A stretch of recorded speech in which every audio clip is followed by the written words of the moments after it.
Ashamaar kafuunee akkam jirtu kabajamtootaa fi jaallatamtoota ilmaan Oromoo guutuu addunyaa irratti argamtan nagaaf jaalalli keenya bakka jirtanutti sinaa qaqqabu jecha guyyaarraa sagantaa dhimma lammiilee keenya manadhaa Saudi Arabiyaa keessatti rakkachaa jiru ilaalchisuudhaan sagantaa addaa qabannee isin dhiyaannee jirra. Hanga xumura qophii keenyaatti turtiin waliin godhaa jenna.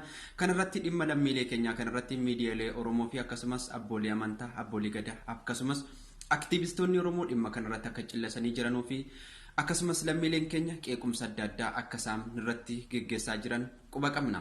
Kana ilaalchisuudhaan nuti sagantaa tokko afaanota adda addaatiin qabannee isin dhiyaannee jirra. Hanga xumura qophii keenyaatti nu hordofaa jenna. Sagantaan keenya kan itti fuutaa nu waliin tura.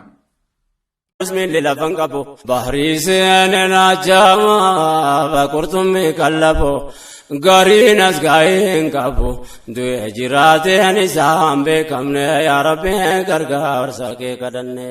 Godaan si baay'eesse godaan isa keenya qalbiin ulaalesse kan bara deenya nyaate fite bahriin nafa lafee keenya qallaba kurtumee ta'e foon keenya mee walitti nu qabu rabbiin keenya waan jabaate isa tole yaataateenya kan sanuu taasisu yaas muraada keenya nu haa fayyifatu dhaabaa dhibee keenya. Ni beeyta rabbii keenyaan waan nu keessaan seetti manna yaa rabbi gargaara. Fi jijjiiruuf gara biyya Saudi Arabiyaatti imalan rakkoo hamaaf saaxilamanii. Egaa akkuma beekamu lammiileen keenya erga biyya isaanii irraa bahanii gammoojjii Jibuutii keessaa qaxxaamuruun rakkoo hedduu dandamachaa wayita gara Saudi Arabiyaa imalan yakka tokko raawwatanii osoo hin taane rakkina jalaa miliquuf kan isaan godaananii.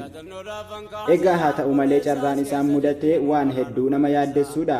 Ji'oota muraasa dura sababa vaayirasii koronaan wal qabatee Yaman lammiilee keenya of keessaa yaasuuf yeroo yaaltutti gara goran dhabuudhaan gara daangaa Saudi Arabiyaatti fuula deeffatanii. Egaa beelaa fi dheebuun hedduun namaa gaarreen keessatti dhumuus kanneen hafan immoo wayita daangaa Saudi Arabiyaa qaqqabanitti poolisa Saudi Arabiyaatiin to'atamanii. Erga to'atamanii booda gara mana hidhaa Saudi Arabiyaa magaalaa Jiizaanitti guuramanii. Egaa taateen kun yoo xiqqaate har'a ji'a ja'a ol ta'eera hanga ammaas achuma keessa jiru. Egaa mana hidhaa kana keessatti mirga namoomaa waan sarbamaniif dhukkuba adda addaatiin qabamuu irra darbee kan lubbuun isaanii dhabamanis hedduudha. Keessattuu ifa aduu dhabuu fi bakka ciisichaa akkasumas nyaata gahaa dhabuudhaan qaamni isaanii dadhabaa dhufeera. Kana malees lammiileen Itoophiyaa biyyattii keessa jiraatanis ji'a sadii as poolisa biyya kanaatiin bifa suukanneessaadhaan adamsamaati jiru. Rakkoon kun lammiilee keenya irratti ba'aa ulfaataa ta'uun isaanii tuqeera. Kanneen qabaman kunis gara biyya isaanii galuu hin dandeenye mana hidhaa namni 50 itti hidhamaa ture amma nama 200 oltu keessa jirraa jedhu hidhamtoonni.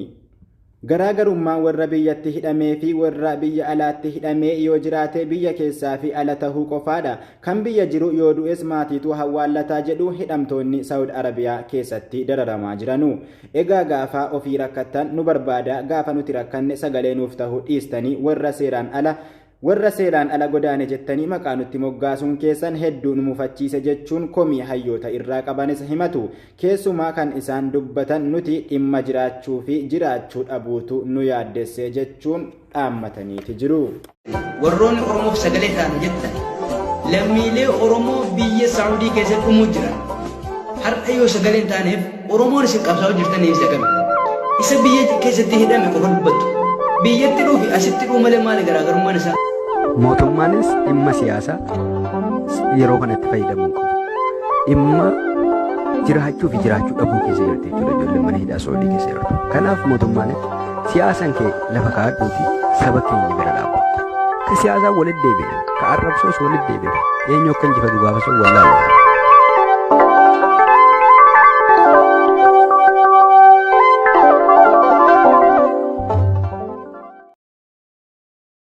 Fuune ilmaan Oromoo guutuu addunyaa hunda keessatti argamtan akkam jirtu fayyaa keessanii baga nagaa taatan.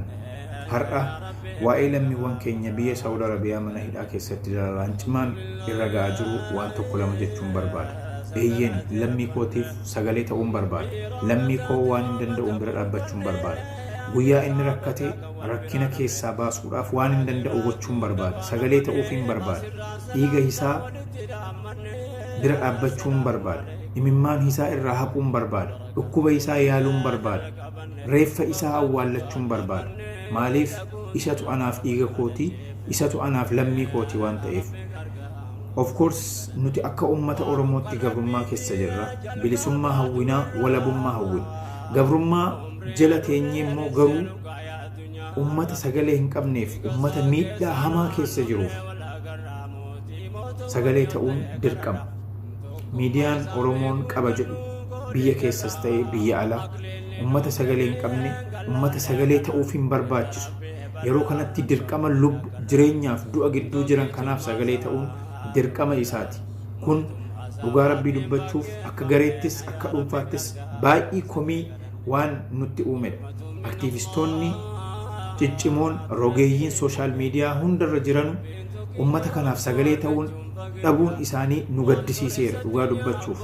Maaliifi biyya jechuun ummata jechuudha. Ummata jechuun biyya jechuudha. Biyyi ummanni keessa hin jirre biyya miti. Ummatuma har'a akkanatti mana hidhaa kana keessatti tuffatamee akkanatti duuti isaa gatii dhabee lubbuun isaa gatii dhabee du'aa jiru kana kan reeffi isaa bakka dhabe awwaalcha dhabe kanatu biyya kanaaf ummata ta'a. Biyyi ummata malee ummanni biyya malee hin jiru waan ta'eef ummata keenyaaf sagalee haa taanu jechuun barbaada. Aktiivistoonni keessumaa rogeeyyiin sagaleen keessan dhaga'amu imbaasiis ta'ee mootummaa abbaa hirree kana biratti dhiibbaa uumanii lammiiwwan keenya mana hidhaa keessaa baasuudhaaf hundi keenya sagalee haa taanu jechuun dhaamsa kun dabarfadha. Hundi keessan sagalee taanee fi lammiiwwan keenya du'arraa haa baraarru. Obbolaawwan keenya shamarran, haadhota, obboloota keenya daa'ima achi keessatti dararaan hamaan irra ga'aa jiru sagalee taanee fi lubbuu isaanii haa baraarru jechuun barbaada. ባላችሁበት ሰላማችሁ ይብዛ። ዛሬ በሳውዲ እስር ቤት የሚገኙ ኢትዮጵያ ወገኖቻችን ድምጽ ለመሆን ነው የመጣሁት። በተቻላችሁ መጠን ሼር አድርጉ። በጣም የሚያሳዝነው ነገር ግን የኢትዮጵያ ቲቪ ኢሳት 360 የመሳሰሉት ከፖለቲካ ውጭ አንድም ቀን ስለነዚህ ጉዳይ ድምጽ አለመሆኑ በጣም እያሳዘነኝ ወደ ቁም ነገሩ ሄዳለሁ። ያው እንደሚታወቀው አመት አልፎታል። አመት ከ6 ወር ያለፈው አለ። በዚህ የተነሳ ብዙዎቹ ደግሞ በጅዳ፣ በሪያድ፣ በጂዛን በተለያዩ ክፍል ህይወታቸውን እያጠፉ ይገኛሉ። በስቃይ የተነሳ ማለት ነው። ስለዚህ በአይዲዮሎጂም ሆነ በፖለቲካም በሁሉም ብንለያየም በዚህ ወቅት አንድ ሆነን ለወገኖቻችን እባካችሁ ፕሊስ ድምጽ እንሆንላችሁ። በሌላ በኩል ደግሞ የሃይማኖት አባት ሼካም ቄስም በተቻላችሁ መጠን ድምጽ እንድትሆኑ ጥሪ አቀርባለሁ። ለአክቲቪስቶችም ሌሎችም እና ለዶክተር አብይ ደግሞ ማስተላለፈው መልእክት እባካችሁ እነዚህ ከፖለቲካም ነፃ ናቸው። ምንም ፍርሃት እንዳያድርባችሁ። ወደ ሀገር ሲገቡ እኔ ላይ ተጽዕኖ ያመጡብኛል ብለህ ምንም እንዳታስብ። እነሱ ለራሳቸው ልጆቻቸውና እናቶቻቸውን በመርዳት ደና ቀፋ ሲሉ ነው የሚውሉት። እባካችሁ በተቻላችሁ መጠን መንግስት ደግሞ ተጽዕኖ እያደረጋችሁ ነው እንዳይገቡ። ኢንፎርሜሽንም እየደረሰን ስለሆነ ኤምባሲው ከላይ ነው እየተባለ ኢንፎርሜሽን እየሰጡን ስለሆነ ብዙ ዝርዝር አያስፈልገንም። ስለዚህ በተቻላችሁ መጠን ህዝቦቻችንን ያው ወደ ሀገራቸው አስገቡ። የሀገራቸው አፈር ላይ ቢሞቱም በሀገራቸው ይሞቱ። እኔ የምላችሁ ሌሎች ዜናም አገልግሎት ላይ የምትሰሩት በተቻላችሁ ማለት በግል ፔጆች እንድትዘገቡ በትህትና ጠይቃለሁ። በጣም የሚያሳዝነው ደግሞ እናቶችና ልጆች ነው። ከሁሉም የሚያሳዝነው ነገር ቢኖር 350 ሰው አስገባው። 100,000 ይደርሰዋል ሳውዲ እስር ቤት ውስጥ 100,000 500 ሰው አስገብተ እንትን ትላለህ። በጣም እያሾፍክ ነው። አንዴ ሸንከር ፓርክ፣ አንዴ ጅማ ፓርክ ምናምን እያልክ እባክህ ፓርኩ እንደርስበታለን። ፓርኩ ነገ ይሰራል። ስንት ነገ አገሪቷ የሚለውጥ የአረብ ሀገር ሴት ማለት ደግሞ ብርሃን ሻማ እያበራች ራሳ የምትቃጠል ራሳ ምትቀልት ናት የአረብ ሀገር ሴት ማለት ነው። ስለዚህ እባክህ ዶክተር አብይ፣ ዶክተር አሻግሬ እባክህ በተቻለ መጠን ከፖለቲካ አታገናኝና ወገኖቻችን በሰላም አስገባለን እና ሌሎች ደግሞ በአሁኑ ሰዓት ሌሎችን ነገር ትተን ለሁለት ቀን ሶሻል ሚዲያን በመቆጣጠር በዚህ ጉዳይ መልእክታችሁን እንድታስተላልፉ ጥሪ አቀርባለሁ። Kuni akkam jirtu nagaa keessanii ani Tamiriin jedhama dhalattuu godina Jimmaa aanaa Maannaati.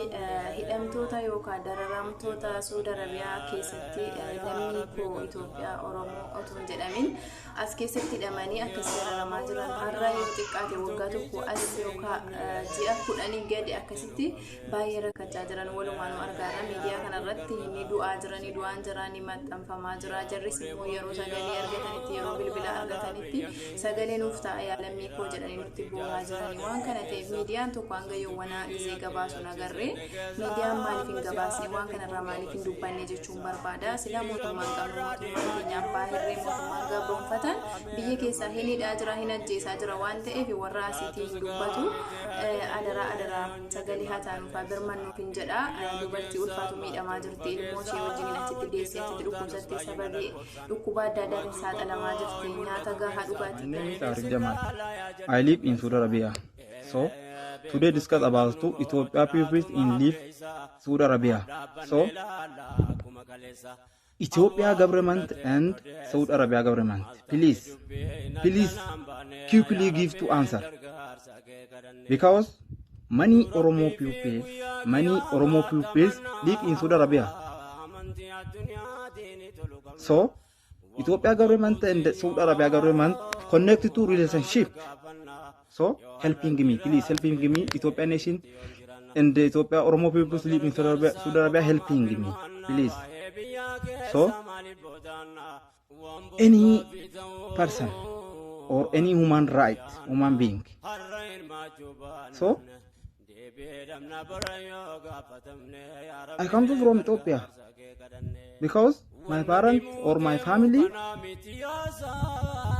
very poor, because I changing me life. I come to because I changing me life. So Ethiopia government and the Saudi Arabia government helping me, please. Oromo people in Saudi Arabia now dangerous time live. For example, carefully, please, carefully. For example, coronavirus come before 10 months. One person available passport or not passport, who present job, go to one country another two country, because lack of money, lack of food, and the lack of life. So coronavirus, one of the diseases of the world. So Saudi Arabia police touching, please quickly give to answer. So thank you so much. Inshallah I am coming to live. Harka fuunee akkam jirtu ilmaan Oromoo guutuu addunyaa irra jirtan hundi keessaniyyuu maqaan koo Ayibuu Jamaaliin jedhama. Waan ijoollee mana hidhaa Saudi Arabiyaa keessa fadha. Wanni Saudi Arabiyaa keessatti ijoollee Oromoo mana hidhaa yeroo har'aa jiran ragaa jiru waan baay'ee garaa nama nyaatudha. Rakkoon kunis eessaa ka'e inni jedhu rakkoon kun bakki inni ka'e mootummaa Itoophiyaa jechuudha. Mootummaa Abiy Ahmed jechuudha. Sirna nafxanyaatiin hoogganamu kana biraa kan ka'edha. Mootummaan Dr. Abiy Ahmed yeroo har'aa haala ittiin Oromoo cabsu, haala ittiin Oromoo miidhu, haala ittiin Oromoo dararu irratti tarsiimoo baafatee karaa danda'een tokko sin tuffatu lama sin tuffatu irratti akka hojjetaa jiru hubatama jechuudha. Mootummaan kun rakkoo kana furuu dadhabee inni jedhu gaaffiidha. Furuu dadhabne mootummaan koo rakkoo gurguddaa yoo furuu danda'a, yoo dhabe liqeeffatee furuu danda'a, yoo rakkoon jiraate wal gargaaranii furuu danda'u jechuudha. Mootummoonni rakkoon kun furamuu dadhabeeti miti beekaa rakkoo dhiifame jechuudha. Ijoollee Oromoo mana hidhaatti dararuuf, ijoollee Oromoo dararuuf, ijoollee Oromoo xiinsammuu miidhuuf, ijoollee Oromoo siyaasa diinagdeedhaan miidhuudhaaf jechuudha. Hin beeka humna jira amma jirri gaan beeka jiru. Dhibeen jireenyaa rakkoon biyya lafa baansaa jabeenya dhuunfaa keenya taana rakkinni jireenyaa Dibne ragotanne biyya keenya lama keessa tamsa ummanni keenya yaa rabbi yoomuma abune lafa keenya furmaata harka keenya sibbeeka waan horakanne yaa rabbi. Isaan irra miidhaa gahaa jira. Biyya keessa maatii isaan irra miidhaa gahaa jira. Miidhaa jajjabaa nurratti adeemsifamaa jira jechuudha. Harki guddaan yookaan parsantii 90 namni mana hidhaatti dararamaa jiru kun akka Oromoo ta'e ni beekama jechuudha. Kuni walii galanii irratti hojjetamaa jira. Har'allee akkamitti hojjetamaa jirannaan haala jabaa ta'een haala baay'ee ulfaataa ta'een ijoolleen Oromoo bakka jara jiranitti barbaadamanii zaraawuti suura Arabiyaatiin mana hidhaatti guddaa nurratti adeemsisaa jira. Akkuma biyya keessatti obboleewwan keenya irraa saasaa waxalaa jiru asitti immoo jechuudha balaa xaharabaatiin akka ሰላም እንዴት ናችሁ ወገኖቼ? ዛሬ ማስተላለፍ የምፈልገው መልእክት ለሁሉም ኢትዮጵያውያን ነው። መልእክቴም በሳውዲ አረቢያ ውስጥ እየተሰቃዩ ስላሉ ኢትዮጵያውያን ወገኖቻችን ጉዳይ ነው። እነዚህ ኢትዮጵያውያን ወገኖቻችን በሳዑዲ አረቢያ እስር ቤቶች ውስጥ እየተጎዱ ነው፣ እያለቁብን ነው ዜጎቻችን። ስለነሱ አቤት ማለት እንፈልጋለን። እነዚህ ዜጎች በመጀመሪያ ደረጃ ወንጀለኞች አይደሉም። እንደማንኛውም ስደተኛ የተሻለ ህይወትን ፍለጋ ኑሮን ለማሸነፍ ነው ከሀገራቸው የወጡት።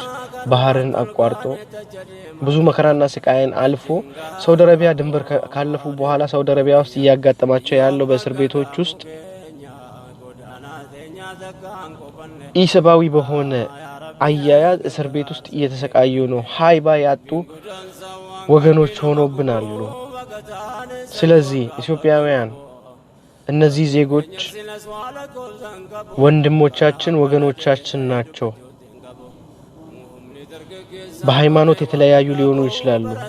በፖለቲካ አስተሳሰባቸው የተለያዩ ሊሆኑ ይችላሉ። በሚናገሩት ቋንቋ የተለያዩ ሊሆኑ ይችላሉ። ነገር ግን ዜጎቻችን ናቸው፣ ወገኖቻችን ናቸው፣ ኢትዮጵያውያን ናቸው። ዋጋ አላቸው፣ ዋጋ ይሰጣሉ። የኢትዮጵያ መንግስት ግን ዜጎች እያለቁ ዜጎች እየተጎዱ ስለሌላ ድራማ ነው የሚያወራው። መንግስት ከሆንክ እንደ መንግስት ህዝብና ሀገርን እመራለሁ ምትል ከሆነ እነዚህን ዜጎች ታደጋቸው፣ ወደ እናት ሀገራቸው መልሳቸው። መመለስ ብቻ አይደለም፣ የተለየ የሕክምና እርዳታ ያስፈልጋቸዋል እነዚህ ዜጎች። ስለዚህ እባካችሁን ኢትዮጵያውያን በቻላችሁት አቅም ለነዚህ ዜጎች ድምጽ ለመሆን ሞክሩ። ወንድሞቻችን እያለቁብን ነው። እባካችሁን አደራ። እነዚህ ዜጎች የአንድ ብሔር ወይ ደግሞ የአንድ ሃይማኖት ተከታዮች አይደሉም፣ ግን ወገኖቻችን ናቸው። እና አመሰግናለሁ። መልካም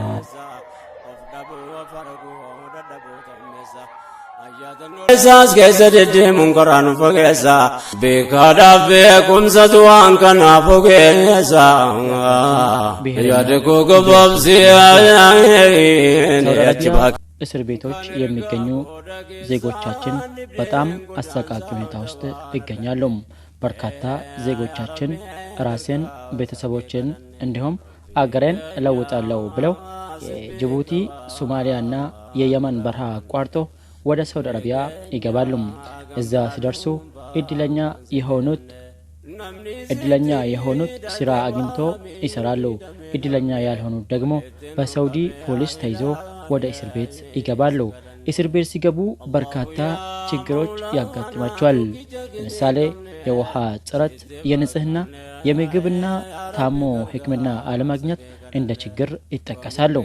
በዚህ ችግር ምክንያት ብዙዎች እንደሞቱ እዛ የሚገኙ ወንድምና እህቶቻችን ይናገራሉ።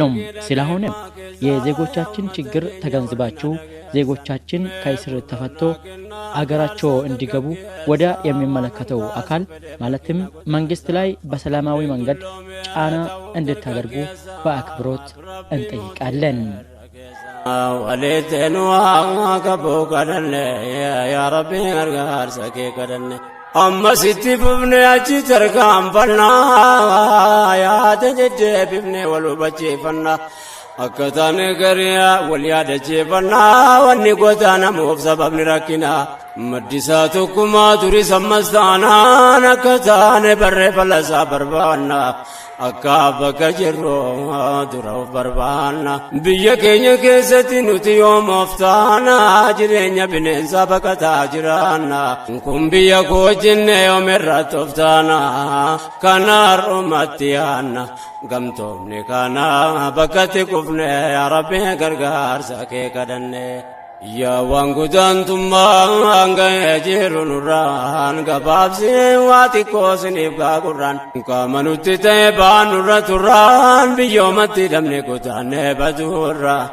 xiqqaannee baqannee salphinaan hafuurraa gargaarsa rabbiitiin gamtoomne tumurraa yoo tarkaanfannee of dura milkoofna rabbiin keenyatti hirkanne yaa rabbi gargaarsa kee kadhanne waa'ee keenya irratti numa wal gaafataa yaa nu toof daganne yoo nu wal baqanne maaltu nu yaadata haga yoomiti gaa guddaan nu tuffataa duudhiitachi keenya mee yoom nu baadhata biyyaan baa jiraannaa ofitti kaanfata koolu galtummaadhaan teenya mirgaabbita عالم ركيزا نمت ملتا ديرات بركينيا الدنيا تركتا انكسي كينيا لو قبزتا دادي بينكو نمس دوان ارغني يا ربي غرغار ساكي كرني نافو بدو دبي آديرا دبرتي jireenyi biyyaan baame haga yoomitti biyyi kun yoomu masin waamti ofitti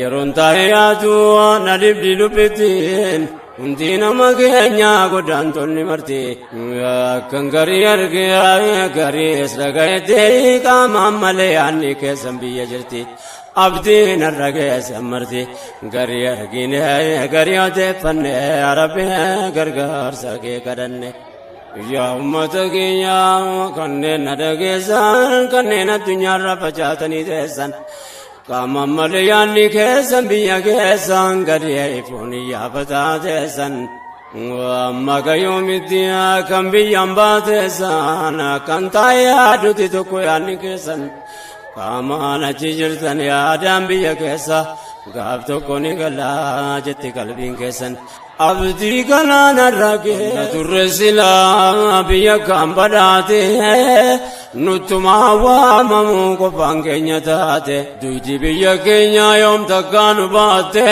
hambatu foonis jire irratti nyaate ummata keenya kan gabrummaan dhamaafte biyya sarraa bahuun dirqamatti taate hojjetaa biyyaan baay'ee ta'e xiqqaate qawmiin warra diyaaraajii nutti baafte mirga sitti dhabne achitti nuuf laatte shiraan biyyarraa nu baafte waan jarra hojjetan garii qoranne yaa rabbi gargaarsa kee kadhanne rabbi keenya si beeka waan nu rakkanne dhibdee keenya gamtaa dhuunfaan sitti manne namni sitti rakkate waa miidhamee namne walitti nu qabbe yaa ilaahi si kadhanne allahu yaa mawlaanaa tokkicha gindi hin qabne sitti baqanne yaa rabbi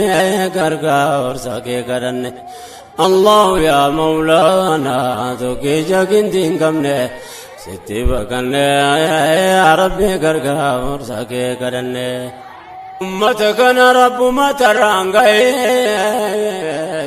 kanarra godaane addunyaa wal gahe dhibbiin keenya hedduu dachaa nutti ta'e roorri isaan yoom kophaa jabeenyaan as ga'e addunyaa qaroometu nurratti wal ta'e jecha kana beekaan irra deddeebi'e yoo seenaa qorannu jara tumna ta'eef waa hedduu qarahee waa meeqa dhaga'ee wanni akka nutti ta'e Afrikaa keessaa baay'anne yaa rabbi gargaarsa kee kadhanne namaaf gala dubbii yoo qorannoon taate godaansa booree fageenyarraa kaate durayyuun awurooppaa haraajii nutti baafte shira warri dhiyaanu keessaa nasaafte harka jaraa keessaa wanni taate diila nutti jaarte nurratti gargaarte toftaalee adda addaatiin gargar nu facaafte bineensi loonis kophaa deemtu nyaatte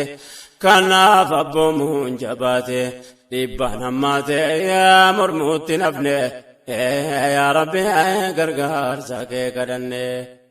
Bu'urri godaansa gabrummaa waan ta'eef jarritti taabe addunyaarraa ka'e of ta'uu miti yaadu nu akka ta'e taabuun hambifne.